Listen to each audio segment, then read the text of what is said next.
जीवन एक आविष्कार है, तुम्हारा अपना आविष्कार, एक स्वतंत्र आविष्कार। जीवन एक संग्रहशाला है, एक जादूगर है, एक म्यूजियम। किस तरह तुम जीवन को देखते हो, इसी के ऊपर तुम्हारा जीवन का सार निर्भर करता है। तुम क्या आविष्कार करते हो इस जीवन से? तुम अगर लोगों की दृष्टि से उधार लेकर जीवन को देखोगे तो एक उधार की दृष्टि ही पाओगे और उन्हीं के दर्शन से जीवन प्रचलित होगा। परंतु जीवन तो एक स्वतंत्रता है, वहां पर तुम्हारा अपना दृष्टि बन सकता है, वहां पर तुम्हारा अपना खोज, अपना निबंध, अपना संग्रहशाला बन सकती है। क्योंकि जीवन अपनी पूर्णता में तभी विकसित होता है जब तुम उसे अपना मोल देते हो। जीवन तो एक आनंद का जादूगर है, एक अद्भुत कलागृह है। परंतु तुम अगर उसे आविष्कार ना कर पाओ, अगर तुम उसे ढूंढ ना लो, अगर तुम उसे मूल्य ना दो तो वो बेकार हो जाएगा। जीवन हर एक पल अपने सृष्टि से समृद्ध हो रहा है। उसकी समृद्धि तुम्हारे लिए बहुत मूल्यवान हो तभी जीवन की सार्थकता है। अगर तुम ही अपने जीवन की सृष्टि कलाओं का मोल ना दिए तो भला जीवन सफल कैसे बनेगा? तुम अगर लोगों की सफलता कोई अनुकरण किए, उनके ही पीछे भागे, तो फिर तुम्हारा खुद का स्वतंत्रता का क्या मोल, क्या मूल्य होगा उसका जो तुम्हारा अपना है? इस कारण से मैं कहता हूं कि जीवन को आविष्कार करना, खुद को पा लेना है। यह तुम्हारा ही जीवन है, तुम्हारे लिए उपहार है। यह कोई गुलामी नहीं है, यह कोई बोझ नहीं है, ये तो बस एक आनंद का संग्रहशाला है। ये बस एक अद्भुत चित्रकलाओं का प्रदर्शनी है जो तुम देखते हो और सीखते हो और आगे बढ़ते हो और नए नए चित्रकलाएं तुम बनाते चलते हो और उन्हीं में विमग्न होकर जीवन को जीते रहते हो अपनी ही सृष्टि के द्वारा। परंतु उसके लिए तुम्हें अपना दृष्टि और अपनी आविष्कार के ऊपर भरोसा करना होगा, अपने आप पे वापस लौटना होगा। तुम्हें वो दृष्टि खोज लेनी पड़ेगी जिनमें तुम जीवन की पूर्णता को देख पाओ। अगर तुम उधार दृष्टि से जीवन को देखोगे तो जीवन उन्हीं की तरह बन जाएगा जिनसे तुम दृष्टि उधार लिए हो। परंतु मैं कहता हूं कि इसके आगे जाओ और एक अपना दृष्टि तैयार करो। तुम्हारा दृष्टि मेरा दृष्टि नहीं है, तुम्हारा दृष्टि किसी महान मनुष्य का दृष्टि नहीं है, उन सब से अलग है। किसी असफल व्यक्ति का दृष्टि नहीं, किसी सफल व्यक्ति का भी दृष्टि नहीं। तुम्हारा दृष्टि तो केवल तुम्हारा दृष्टि है और उसी में उसकी सफलता है। इस कारण से तुम्हें वो दृष्टि खोज लेनी पड़ेगी, तुम्हें उस दृष्टि का आविष्कार करना होगा।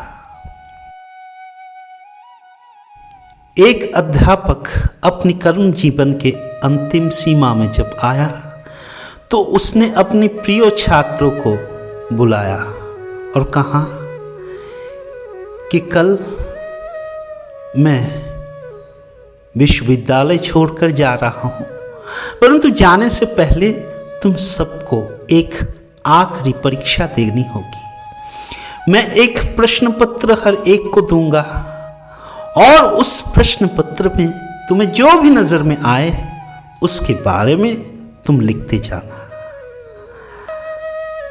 हर छात्र तैयार होकर अगले दिन आया तो अध्यापक हर एक को प्रश्न पत्र दिया और परीक्षा का घड़ी शुरू हुआ।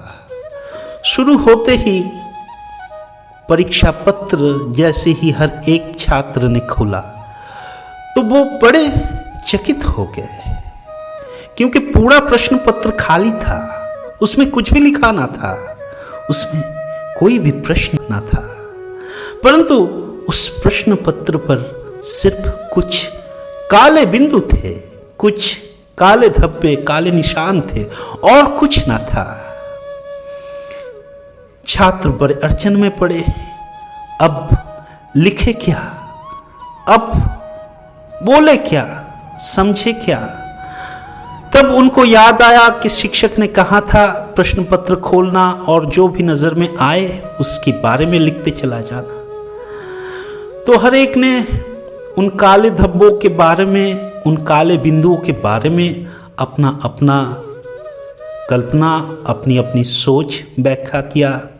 किसी ने कहा कि काले धब्बे शायद जीवन की काली सच्चाई को जताती है, शायद ये काले धब्बे मृत्यु को समर्पित है। दूसरा काले धब्बे जरा, व्याधि, दुर्घटना, इन्हीं सब पर आधारित कोई दर्शन की बात कहना चाहती है। इस तरह से एक एक छात्र ने उन सारे काले निशान, धब्बों और बिंदुओं के बारे में अपना कल्पना, अपनी सोच व्याख्यान करके उत्तर पत्र में लिखा और आखिर में वो सब उत्तर पत्र अध्यापक के हाथ में दिया। इन सारे उत्तर पत्र को पढ़कर अध्यापक थोड़ा विमर्श हुआ।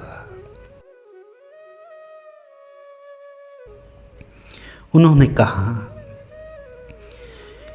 कि मैंने एक ऐसा प्रश्न पत्र दिया जिस पर कोई प्रश्न ना था, परंतु मैंने कहा था कि इसमें जो भी नजर आए उसके बारे में लिख देना।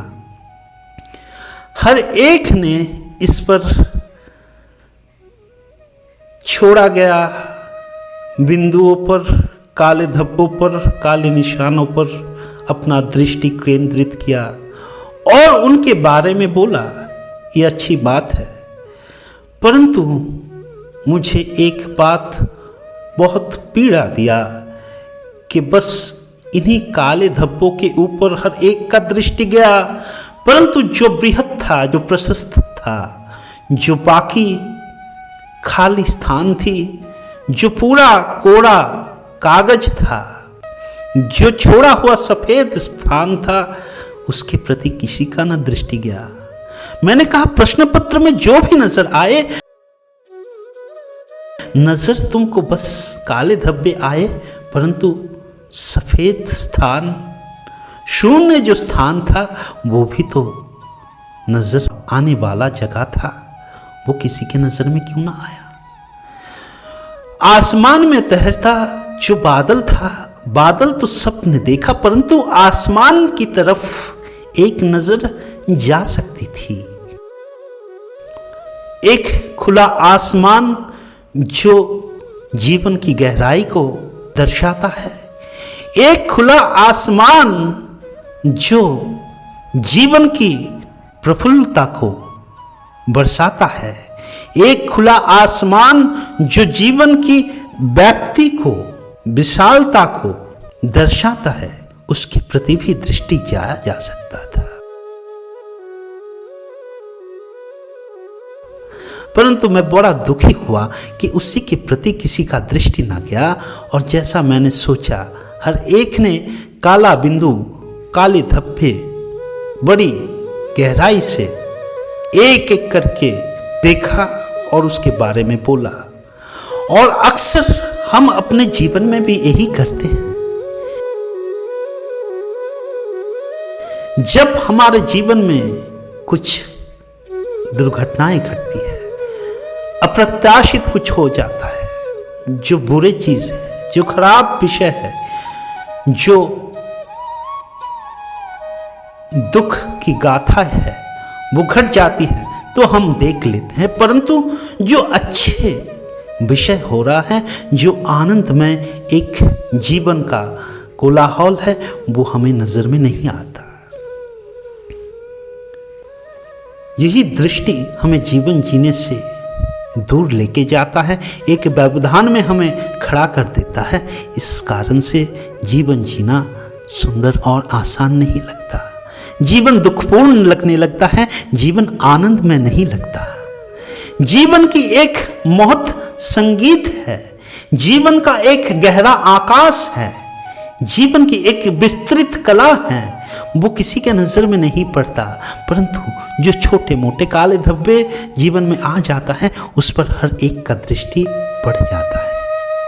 इस कारण से मैं कहता हूं मेरे प्रिय छात्रों, जब तुम जीवन को देखो उसकी समग्रता में देखो, और अगर देखना ही है तो सिर्फ बुरे मत देखो।